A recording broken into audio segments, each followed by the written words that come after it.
नमस्कार मित्रों, महाभारत की श्रेष्ठ कथाओं में मैं डॉक्टर हरिनिवास संस्कृत साहित्य एवं संस्कृति के चैनल पे आपका स्वागत करता हूं।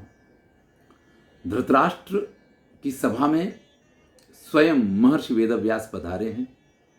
उन्होंने कर्ण वगैरह मिलकर के जो पांडवों के ऊपर आक्रमण करने जा रहे थे उनको मारने के लिए, उससे उनको रोका है। और फिर धृतराष्ट्र से उन्होंने ये कहा है कि राजन, ये जो कुछ आपके यहां हो रहा है ये सब बड़ा गलत हो रहा है। वार्यताम साद्वयम मूढ़ा समम गच्छतु ते सुता।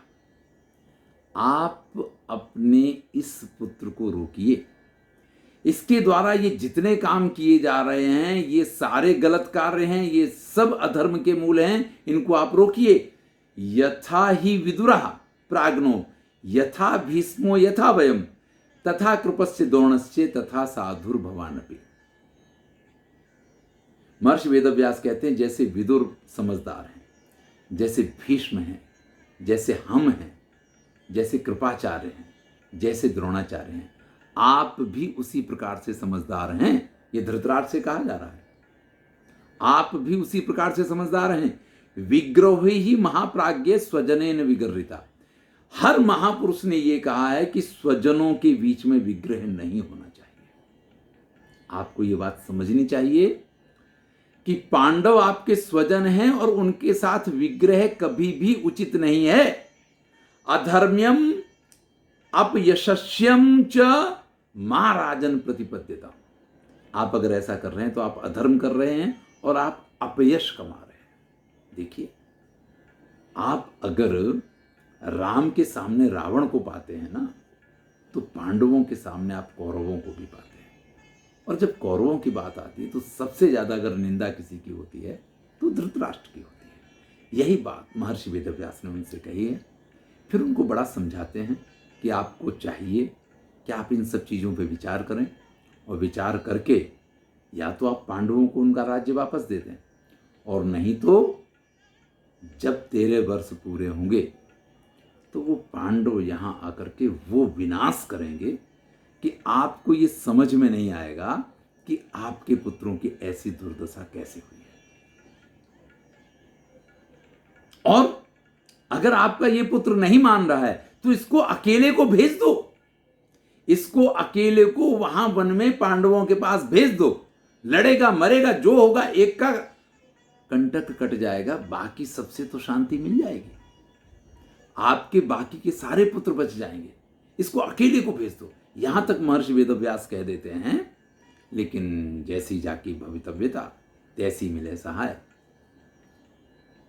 धृतराष्ट्र यहां पे महर्षि वेदव्यास से ये कहते हैं कि महाराज, भगवन ना अहम एतद रोचे द्यूत संभवे मन्ये तद विधिना कृष्टे कारितोस्मीति वैम्ने। हम बिल्कुल भी ये द्यूत चाहते नहीं थे। मुझे तो लगता है कि कुछ ये विधि का विधान ही ऐसा है कि जिसकी वजह से ये सब कुछ हो गया। ये देखिए, हमारे यहां बड़ा ही विशिष्ट एक तत्व है जिसको हम भाग्य कहते हैं। यहां धृतराष्ट्र ने भी उसी भाग्य का सहारा ले लिया।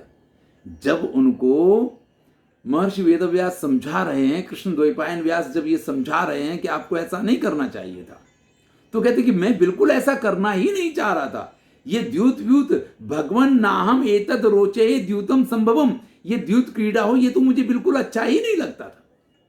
मन्ये तद विधिना कृष्टम, ये तो विधि के विधान से कुछ ऐसा हो गया कि उसकी वजह से आकृष्ट होकर के और ये सब कुछ हो गया है। नहीं तद रोचयते भीष्मो न द्रोणो न विदुरो न च गांधारी नेच्छति द्यूतम तत्र मोहात् प्रवर्तितम। इस द्यूत को ना भीष्म चाहते थे, ना द्रोणाचार्य चाहते थे, ना विदुर चाहते थे, ना मैं चाहता था, ना गांधारी चाहती थी, फिर भी ये द्यूत हो गया। तब महर्षि वेदव्यास हंसते हुए कहते हैं, हाँ मुझे मालूम है। दृढ़म विद्मः परम पुत्रम परम पुत्रा न विद्यते। मुझे मालूम है कि पुत्र का मोह क्या होता है। पुत्र से बढ़ के इस संसार में दूसरा कोई मोह है ही नहीं। और पुत्र मोह व्यक्ति के मन में जब आता है ना, तो वो प्रत्येक गलत कार्य करने के लिए तैयार हो जाता है। और इसके बाद वो इंद्र और सुरभि की एक कथा सुनाते हैं। इंद्र और सुरभि की कथा सुनाते हुए वो ये चाहते हैं कि सारी बात धृतराष्ट्र को समझ में आए। वो कहते हैं एक बार रोती हुई सुरभि, सुरभि यानी कामधेनु, जो गायों की मूल जननी मानी जाती है, एक दिन वो रोती हुई इंद्र के पास पहुंच जाती है और इंद्र से ये कहती है कि हे देवराज, आप हमारे पुत्र की हालत तो देखो, मेरा पुत्र कैसा दीन दुखी परेशान हो रहा है। देखो उसको विश्राम करना, और वो किसान जो है ना, उसको डंडे से चाबुक से बार बार मार रहा है, उसको उठा रहा है, उसको एक क्षण विश्राम भी नहीं करने देता है। देखो उसकी हालत कैसी हो गई है। उसका साथी जो है ना, वो तो बैल बड़ा मजबूत है, लेकिन इसकी तो हड्डियां दिखाई दे रही हैं। और फिर भी कृषक ऐसी अपेक्षा रखता है कि जितना कार्य वो बलवान बैल कर रहा है, उतना ही कार्य ये भी करे। आप मेरी मदद करो, मुझसे ये सब देखा नहीं जा रहा है। तब इंद्र ये प्रश्न करते हैं सुरभि से कि आपकी तो हजारों संतान हैं, इन हजारों संतानों में आपको यही एक अपना पुत्र क्यों इस प्रकार से दिखाई दिया? क्या ऐसा कारण है कि आप इस एक पुत्र के लिए रो रही हैं, जबकि आपके तो हजारों पुत्र और इसी प्रकार की पीड़ाएं उठा रहे हैं? तब वो सुरभि जो कहती है वो बड़ा ही ध्यातव्य है कि यदि पुत्र सहस्त्राणी सर्वत्र समतैव में, ये बात बिल्कुल सही है कि मेरे हजारों पुत्र हैं, यानी हजारों बैल हैं जो किसानों के साथ खेती कर रहे हैं, जिनको लेकर के किसान अपने अपने काम करते रहते हैं, जो वजन उठाते हैं, सब कुछ करते हैं। लेकिन वो मेरे सारे पुत्र सक्षम हैं, अगर वो मजबूत हैं तो मुझे उनकी चिंता नहीं होती है। खाए पिए तंदुरुस्त हैं, काम कर रहे हैं, काम करने की उनमें शक्ति है, और किसान उनसे काम करवा रहा है। दीनस्य तु सतः शक्रः पुत्रस्याभ्यधिका कृपा। लेकिन प्रत्येक माता की ये एक स्थिति होती है कि उसका जो पुत्र दीन दुखी परेशान होता है, उसको उसकी ज्यादा चिंता होती है, वो उसके लिए ज्यादा व्याकुल होती है।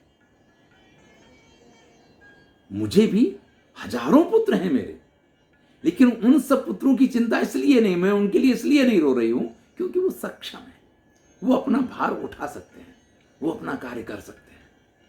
लेकिन मेरा ये जो पुत्र है, ये इतना दुर्बल हो गया है, और फिर भी वो कृषक जो है उसके पास से काम करवाया जा रहा है, जो अब उसके बस का नहीं है, और जो उसके बस का नहीं है वो देख करके मेरी आंखों में आंसू आए। तब इंद्र ने सुरभि के मन को रखने के लिए उसी समय वहां बरसात कर दी। बरसात होने से क्या हुआ कि वो किसान का जो खेत वेत जोतने का काम था वो बंद हो गया, और इस प्रकार से उस पुत्र के ऊपर माता ने दया इंद्र के पास से प्राप्त की है। महर्षि वेदव्यास ये कथा धृतराष्ट्र को इसलिए सुनाते हैं कि आपके 100 पुत्र कौरव हैं और 5 पांडव भी वो आपके पुत्र के समान हैं, लेकिन पांडव इस समय दुखी हैं, और अगर वो दुखी हैं तो वो ज्यादा दया के पात्र हैं। आपको उनके बारे में ज्यादा चिंतन करना चाहिए, आपको उनका विचार करना चाहिए।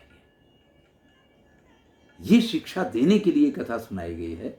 लेकिन जैसा कि हम जानते हैं, धृतराष्ट्र ने कथा तो सुन ली, लेकिन उस कथा का कोई भी अनुमोदन धृतराष्ट्र नहीं कर पाते हैं, और वो उसी प्रकार से अपने पुत्र के मोह में बंधे रहते हैं। हाँ, जो पांडवों के ऊपर आक्रमण करने का प्रोग्राम था वो रोकने में महर्षि वेदव्यास सक्षम हुए हैं। महर्षि वेदव्यास के जाने के बाद मैत्रेय जी जो हैं वो धृतराष्ट्र की सभा में दुर्योधन को समझाने का प्रयास करते हैं। इसका परिणाम क्या होता है इसको हम अगले वीडियो में देखेंगे। मैं हूं डॉक्टर हरिनिवास और चैनल का नाम है संस्कृत साहित्य एवं संस्कृति। महाभारत की श्रेष्ठ कथाएं सुना रहा हूं। अगर आपको आनंद आ रहा है तो प्रारंभ से पूरी महाभारत की कथाएं सुने, प्लेलिस्ट में जाएं।